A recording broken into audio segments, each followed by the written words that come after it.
Hello students, आज हम बात करते हैं काउंटिंग की, गिनती की। हम गिनती सीखेंगे और थोड़े कुछ फैक्ट्स भी सीखेंगे गिनती से संबंधित। जी हाँ, गिनती सीखेंगे हम आज। गिनती वैसे तो सभी को आती है, ठीक है। जो छोटी क्लासेस से बच्चे ऊपर आ चुके हैं, थर्ड फोर्थ फिफ्थ में भी आ चुके हैं, तो दे सपोज टू लर्न द गिनतीज और काउंटिंग। बट मैनी टाइम्स कई बार बड़े बच्चे भी ऐसी स्थिति में आ जाते हैं कि उन्हें शर्मिंदगी उठानी पड़ती है। दे फील असेम्ड कि उन्हें काउंटिंग नहीं आती, गिनती नहीं आती।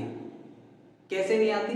रोमन नंबर्स में वो कई बार अटक जाते हैं। कोई बड़ा पूछ ले कि आपको ये पता है कि इसका रोमन नंबर क्या होता है, क्योंकि आजकल छोटी छोटी क्लासेस के बुक्स में ये होता है। और अगर आप बड़े हैं और आपको नहीं पता तो बड़ी कंफ्यूजिंग स्थिति हो जाती है। और इसमें एक चीज़ और है कि आप एक एक नंबर को मतलब गलत लिख करके भी आपसे कोई पूछ सकता है कि ये क्या है। तो आपको अगर आधी अधूरी जानकारी हुई तो वो भी आपके किसी काम की नहीं है।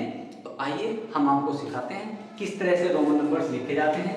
सबसे पहले 1 को हम सिंगल कैपिटल आई की तरह रिप्रेजेंट करते हैं, 2 को डबल आई की, 3 को ट्रिपल आई की। लेकिन फोर्थ पे जाकर के, क्योंकि जैसे यहाँ फिफ्थ को वी से हम रिप्रेजेंट करते हैं तो एक नंबर पहले ही ये चेंज हो जाता है, आई वी। हम यहीं से समझेंगे कि जब आपका राइट हैंड साइड और लेफ्ट हैंड साइड, अगर आप किसी न्यूमेरल के लेफ्ट हैंड साइड कोई नंबर लिखते हैं तो वो आपका माइनस हो जाता है, और आप राइट हैंड साइड लिखते हैं तो प्लस हो जाता है। तो 6 के लिए आपको इधर लिखना पड़ेगा, ऐसे ही 7 के लिए भी यहाँ लिखना पड़ेगा, और 8 के लिए भी इधर आपको ये 3 लिखने पड़ेंगे, ठीक है। ये यहीं तक चलता है 1 2 3, फिर इसके बाद 4 ऐसे लिखेंगे, 5th ऐसे लिखेंगे, 6 7 8, और 9 के लिए आप 10th में से 1 माइनस कर देंगे।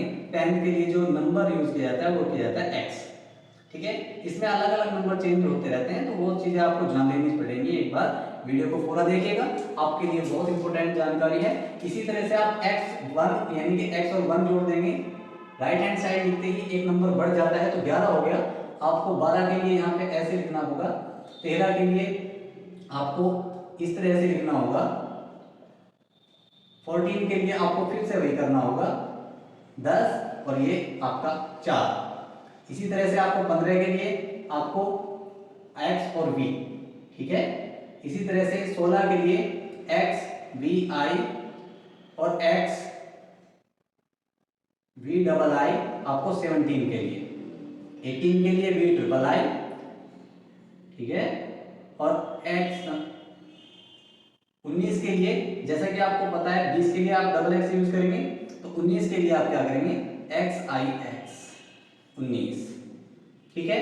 इसी तरह से 21 के लिए, 22 के लिए, 23 के लिए, 24 के लिए, 25 के लिए, 26 के लिए, 27 के लिए,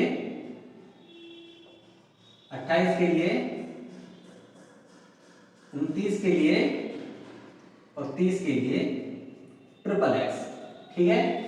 यहां तक, बस यहीं तक आपके जो चीजें हैं वो समझ में आ जानी चाहिए। बहुत आसान बातें हैं कि किस तरह से आप इसे आगे बढ़ा सकते हैं। अगर हम 40 की बात करें, क्योंकि 30 तक ये हो गया, तो 30 के बाद फिर 1 2 3 4 5 ऐसे जुड़ता जाएगा।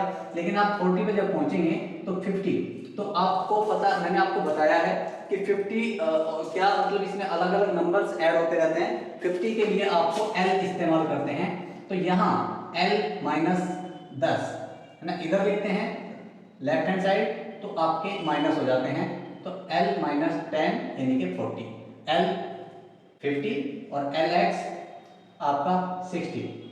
आप समझ सकते हैं कि जो आप नंबर देखते हैं आप क्लोथिंग पे, वो इन्हीं नंबर से पड़े हुए होते हैं, ठीक है। क्लॉथ से जो आप नंबर देखते हैं। और 70 के लिए आप ये लिखेंगे, 80 के लिए आप ये लिखेंगे, 90 क्योंकि 100 पे जाकर के सी हो जाता है, तो आप इसमें से 10 माइनस करेंगे तो ये आपका हो जाएगा 90 का, वो आगे फिर बढ़ेगा आपका। और इसी तरह से आपका जो आपका 100 से 500 तक जाते जाते आपका ये डी हो जाता है, सी का डी हो जाएगा, और 1000 पे जाकर के ये एम हो जाएगा, और बाकी चीजें इसी तरह से आपके आगे बढ़ती रहेंगी, ठीक है। ये आपकी रोमन न्यूमेरल्स की जानकारी हुई। इसी तरह से आपको ये भी पता होना चाहिए कि तारीख जब आप लिखते हैं तो आप ऑर्डिनल नंबर का इस्तेमाल करते हैं, ना कि कार्डिनल नंबर का। ऑर्डिनल नंबर कैसे? कई बार आपने देखा होगा कहीं पे लिखा होता है 21 ऑफ जनवरी, 21 ऑफ जैन या 22 ऑफ जैन या फेब, आपने ऐसा देखा होगा। तो ये वाले नंबर का इस्तेमाल किया जाता है तारीख लिखने के लिए, क्योंकि तारीख आपकी ऐसे होती है कि 21 तारीख, 21वां दिन, 21वां दिन होता है, ना कि 21 दिन होते हैं। 21, अगर हम केवल 21 की बात करें तो 21 दिन हो गए। 1 2 3 4 5 6 ऐसे 21 डेज। अगर आप कहेंगे कि आज 21 डेट है तो ये गलत है। 21 तारीख एक साथ नहीं हो सकती, तारीख एक ही होती है, वो होती है 21वीं तारीख है आज, 21वीं, 21 ऐसे। आप फर्स्ट डेट होती है, सेकंड, थर्ड, ये इस वाले में ऐसे चलते हैं आपके। और कार्डिनल ऑर्डिनल का सिस्टम ऐसे होता है। कार्डिनल में आपके 1 2 3 4 चलते हैं और ऑर्डिनल में आपका यहाँ पे फर्स्ट, सेकंड, ठीक है, थर्ड, इनको लिखा ऐसे जाता है थर्ड, और ये फोर्थ, इसको ऐसे लिखा जाता है। इसके बाद सभी में TH लगा करके चलाते हैं। लेकिन जब आपका 11 और 12 को छोड़ दें, 11 और 12, तो जहां उसके बाद 21 22 जैसे आते हैं, यानी कि बाद में, यानी वंस डिजिट पे आपका 1 2 3 आता है, वहां पे आप फिर से 21 22 23 इस तरह से इस्तेमाल करते हैं बाकी सारे नंबर्स के साथ। लेकिन आपको 11 12 पे आपको अलग से होते हैं, और आपके ये फर्स्ट सेकंड थर्ड इस तरह से होते हैं। ये आपकी कार्डिनल ऑर्डिनल और रोमन नंबर्स की जानकारी थी। उम्मीद करते हैं कि आपको पसंद आया होगा। Thank you very much.